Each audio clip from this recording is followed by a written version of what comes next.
नमस्कार, आप देख रहे हैं अपन उत्तराखंड और आपके साथ मैं हूं निशा रौतेला। तो चलिए बुलेटिन की शुरुआत करते हैं। मुख्यमंत्री पुष्कर सिंह धामी गुरुवार सुबह नैनीताल पहुंचे। मुख्यमंत्री सुबह 10:55 पर कैलाखान हेलीपैड नैनीताल पहुंचे। जिला मजिस्ट्रेट धीराज सिंह गबरियाल ने बताया कि माननीय मुख्यमंत्री ने राज्य अतिथि गृह में पार्टी पदाधिकारियों से वार्ता की है और दोपहर 12 बजे माननीय केंद्रीय मंत्री अमित शाह की अध्यक्षता में हुई बैठक में उन्होंने वर्चुअली प्रतिभाग किया है। इसके बाद जनपद स्तरीय अधिकारियों के साथ विभिन्न विकास कार्यों की समीक्षा की है।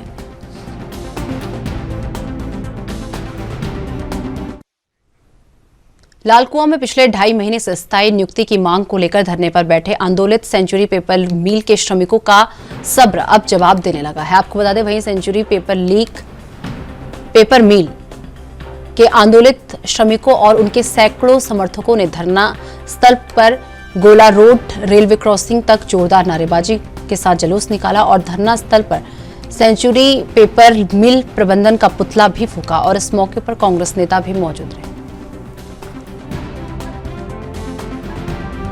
होता है और यहाँ पर जो संजय वाजपेयी हैं, अरुण प्रकाश पांडे हैं और विजय कौल नाम के जो कौल आए हैं, यहाँ पर वो कौल नाम के जो व्यक्ति आए हैं, जो विबुद्धि जिनके अंदर भरी हुई है, रावण रूपी अहंकार जिनके ऊपर भरा हुआ है, उनका हमने आज यहाँ पर पुतला दहन किया है।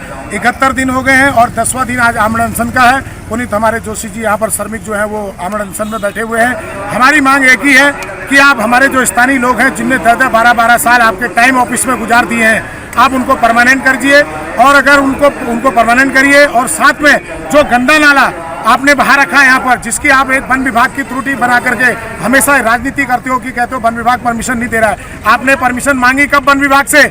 आप उस गंदे नाले को भूमिगत करिए। सेंचुरी मिल के खिलाफ तो पिछली बार जो भर्ती में नहीं इनको रखा गया और इनको उस भर्ती से अलग कर दिया गया है। उन युवा साथियों के साथ जो लोग यहाँ पर 71 दिन से घर में बैठे हैं और जिसमें कि 10 दिन के भूख हड़ताल में बैठे हुए हैं।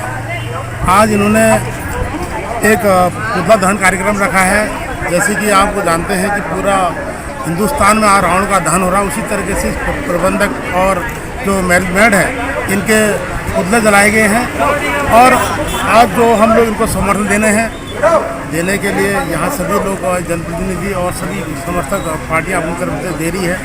तो हम ये युवाओं के साथ हैं, जो यहाँ के लोग हैं, बेरोजगार लोग हैं, जो जिनको इनको हटा दिया है। तो इसी में हम ये कार्यक्रम है। आज से जो मुझे लगता है कि ज़्यादा ये आज से बहुत ज़्यादा मतलब सक्रिय रहेगा आंदोलन। और मैंने पहले भी आया था, पहले भी कहा था कि मैं इन बेरोजगार युवाओं के साथ में हूँ और इसे कंधे से कंधे मिला के इनके साथ चलूँगा। जब तक इनकी लड़ाई पूरी नहीं होती तब तक इनके साथ हूँ। प्रगतिशील एकता मंच, प्रगतिशील एकता केंद्र लगातार इन लोगों के साथ रहा है। जो भी आमरण अनशन 10 दिन से चल रहा है, हम लोग भागीदारी कर रहे हैं इसमें। और दूसरा हमारा ये मानना है कि जो भी आंदोलन है वो महिलाओं के बिना कोई भी आंदोलन जीता नहीं जा सकता है। तो आज से ये आगाज हो चुका है कि महिलाएं इस आंदोलन में शिरकत करना शुरू कर रही हैं और ये आंदोलन जीत की तरफ बढ़ने की शुरुआत हो रही है। और इस आंदोलन को और धार देने की जरूरत बनती है। जहाँ जितने भी न्याय पसंद लोग हैं, यहाँ की न्यायप्रिय जनता है, वो इस आंदोलन को भागीदारी करे, सहयोग करे और लगातार जो सेंचुरी मैनेजमेंट है उसके कानों पर जू नहीं रेंग रही है। जिन लोगों ने अपनी 10 साल जवानी के 10 साल उसमें खटाए हैं फैक्ट्री के अंदर, उस जवानी के 10 सालों को बर्बाद करके अपनी ज़िंदगी जलाई है और उनको एज फैक्ट का वो करके उनको निरस्त कर दिया जा रहा है। और उनको बार बार यही कहा जा रहा है कि ठेके पे रखेंगे। तो हमारी मांग ये है कि उनको स्थायी किया जाए। अगर स्थायी नहीं करते हैं तो ये आंदोलन और तेज होगा। और लगातार प्रगतिशील महिला एकता केंद्र लगातार इस आंदोलन के साथ है और इस आंदोलन को तेज करने की मुहिम में हम लगातार इनके साथ हैं। हमारी यही मांग है कि मजदूरों को स्थायी किया जाए। लालकुआं स्थित सेंचुरी पेपर मिल से कुशल श्रमिकों को बाहर करने के बाद आंदोलन कर रहे श्रमिकों को समर्थन देने पूर्व बीजेपी विधायक नवीन दुमका पहुंचे। आपको बता दें, उन्होंने श्रमिकों के साथ अनशन को अपना समर्थन देते हुए कहा कि मिल प्रबंधन को कुशल श्रमिकों को वापस लेना होगा, नहीं तो श्रमिकों के साथ मिलकर वे भी आर पार की लड़ाई लड़ेंगे। नवीन दुमका ने कहा कि पिछले 70 दिनों से मिल से निकाले गए कुशल श्रमिकों को ऐसे समय पर बेरोजगार किया है जब उनके परिवार को नौकरी की सबसे ज्यादा जरूरत है। लिहाजा सेंचुरी पेपर मिल को अपने अड़ियल रवैये को पीछे छोड़कर उन्हें हर हाल में ही लेना होगा, नहीं तो आंदोलन किया जाएगा।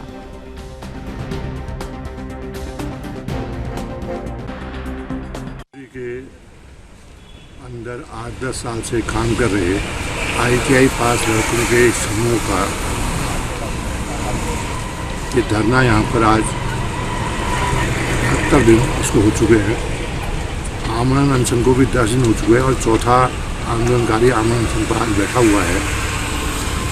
मैं और हमारे बहुत सारे साथी ट्रेड यूनियन सेक्टर के आदरणीय DN श्याल जी, किसान नेता आदरणीय NK कपिल जी, जनप्रतिनिधि आदरणीय शंकर जी, विपिन जोशी जी और बहुत सारे लोग अभी आके चले गए। और सरकाता क्षेत्र के नेता, मजदूर क्षेत्र के दूसरे अलग अलग सेक्टर के बहुत सारे लोग आज इनके समर्थन में यहाँ पर आए हैं। और मैं भी आज 10 बजे से 4 बजे तक इनके समर्थन में बैठा हूँ, कल भी बैठूँगा और बहुत सारे लोग बैठने वाले हैं। हमारा विषय, इनका विषय एक ही है कि पिछली बार जब एग्रीमेंट हुआ तो उसमें तय हुआ कि इनके वर्ग के लोगों को स्थायी किया जाएगा।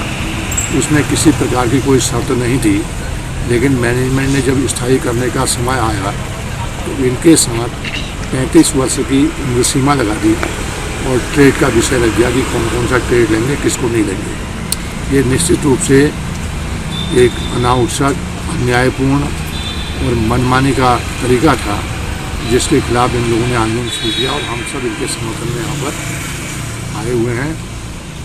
हमारा मैनेजमेंट से आपके चैनल के मार्फत भी अनुरोध है कि सार्वजनिक रूप से यही बता दें कि 35 साल की उम्र सीमा किसके कहने पर, किसके आदेश से की और अपनी जिद पर की है, तो जिद चलती नहीं, जिद को ठीक करना चाहिए। उत्तराखंड के बागेश्वर जिले में कोतवाली क्षेत्र अंतर्गत पुलिस लाइन माल्टा के पास बुधवार की मध्यरात्रि एक ऑल्टो कार अनियंत्रित होकर खाई में गिर गई। हादसे में कार सवार 3 लोगों की मौके पर ही मौत हो गई, जबकि चालक की हालत गंभीर बताई जा रही है और कार में कुल 4 लोग सवार थे।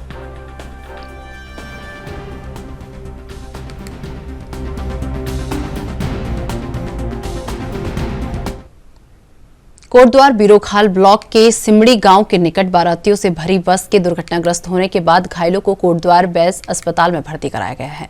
आपको बता दें, वहीं विधानसभा अध्यक्ष ऋतु खंडूरी ने बैस अस्पताल पहुंचकर घायलों का हाल जाना और इस दौरान उन्होंने डॉक्टरों के सभी घायलों की जानकारी भी ली है।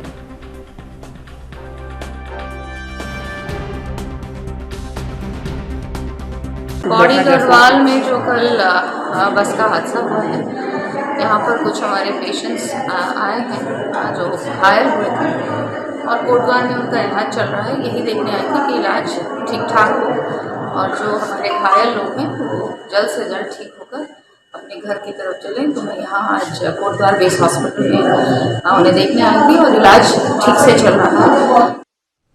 हरिद्वार के जिलाधिकारी विनय शंकर पांडे लालढांग गांव पहुंचे, जहां उन्होंने पौड़ी में बस हादसे के शिकार हुए लोगों के परिजनों से मुलाकात की। इस मौके पर डीएम ने पीड़ित परिवार को हर संभव मदद देने का आश्वासन दिया और कहा कि परिवार की आजीविका चलाने में कोई परेशानी नहीं आएगी, इसके लिए प्रशासन पूरी तरह से मदद करेगा।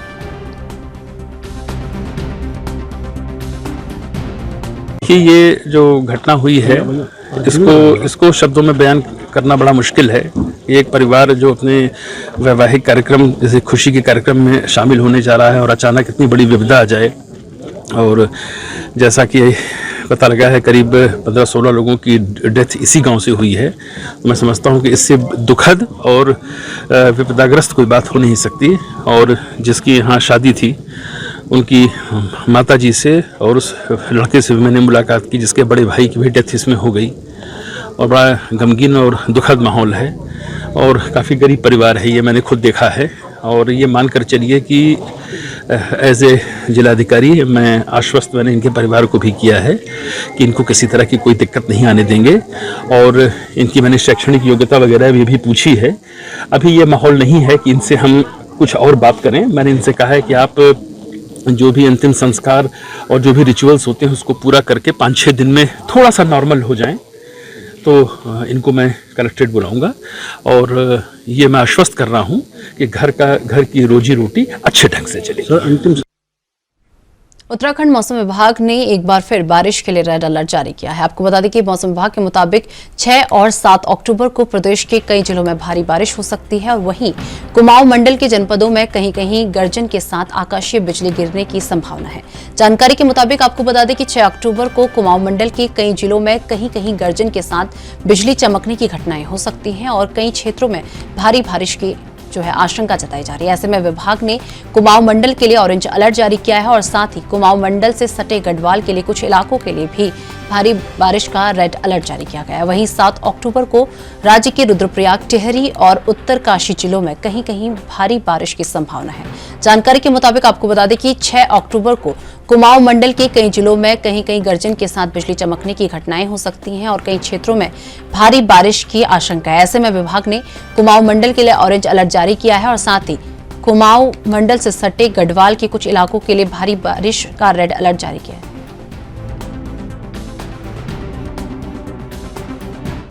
रुड़की के पिरान कलियर में इस वक्त 754वां उर्स शुरू हो चुका है। आपको बता दें, लेकिन अभी तक अवैध रूप से पार्किंग वसूली पर लगाम नहीं लग पाई है। हालांकि इस वक्त प्रशासनिक टीम का भी काफी वक्त पिरान कलियर से ही गुजर रहा है, लेकिन पार्किंग ठेकेदार ने ना तो पार्किंग के बाहर रेट लिस्ट लगाई है और ना ही अवैध रूप से रकम वसूलना बंद किया है। अब से पहले भी मीडिया की ओर से इस मुद्दे को उठाया जा चुका है, लेकिन उस वक्त भी प्रशासनिक अधिकारियों की ओर से आश्वासन दिया गया था कि ठेकेदार के खिलाफ कार्रवाई की जाएगी, लेकिन ऐसा नहीं हुआ। ठेकेदार धड़ल्ले से अपने कर्मचारियों के साथ 30 रुपये वाली पर्ची के 50 रुपये और 50 रुपये वाली पर्ची के 100 रुपये वसूल रहा है।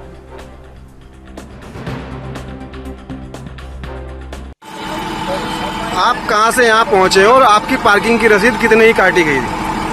मेरे पार्किंग का रसीद काटी गई 100 रुपये का, मतलब 50 का उसमें है, लेकिन 100 रुपये लिया उसने। 100 रुपये लिया, लिखा हुआ 50 रुपये है। 50। कितनी गाड़ी आई थी आपकी? हमारे 2 गाड़ी आई। दोनों का 100 रुपये? हाँ, दोनों का 100। मेरी गाड़ी खड़ी है और ये 100 की रसीद कटी हुई है। मैं वेस्ट बंगाल से हूँ, सिलीगुड़ी से। क्या नंबर है आपकी गाड़ी का? नंबर है WB39C0126। इसमें जो है पैसे कटे हुए हैं। पैसे तो ये तो बोला कि 100 रुपये के पर्ची है यहाँ का, लेकिन ये कटा हुआ है इस पे। ये तो मैंने पूछा तो बोला नहीं, बढ़ गया रेट, पहले रेट कम था, बढ़ गया है। विजयदशमी के त्योहार के बाद अब 4 धाम के कपाट बंद होने की तिथि तय हो गई है। आपको बता दें, इस बार 3 महीने को गंगोत्री और यमुनोत्री धाम के कपाट खुलने के साथ ही 4 धाम यात्रा शुरू हुई थी और अब इस 4 धाम में लगभग 40 लाख से ज्यादा श्रद्धालु दर्शन कर चुके हैं। वहीं विजयदशमी के मौके पर चारों धामों के कपाट बंद होने की तिथि भी घोषित कर दी गई है। विजयदशमी के पावन पर्व पर शीतकाल के गंगोत्री, यमुनोत्री, केदारनाथ और बद्रीनाथ धाम के कपाट बंद करने की तिथि घोषित की गई। अन्नकूट पर्व पर 26 अक्टूबर को गंगोत्री, भैया दूज पर यमुनोत्री और केदारनाथ धाम के कपाट बंद किए जाएंगे। 19 नवंबर को बद्रीनाथ धाम के कपाट बंद होंगे। कपाट बंदी के जो कार्यक्रम होते हैं वो परंपरागत तरीके से होते हैं और जो भी धार्मिक मान्यता है उसके अनुरूप उन कार्यक्रमों का आयोजन होता है। मंदिरों को की साज सज्जा की जाती है और जो भी वहाँ पर परिसर, मंदिर परिसर है, उसमें पूरे उसके सौंदर्यीकरण इत्यादि जो कार्यक्रम होते हैं वो सारे कार्यक्रम परंपरागत तरीके से होते हैं।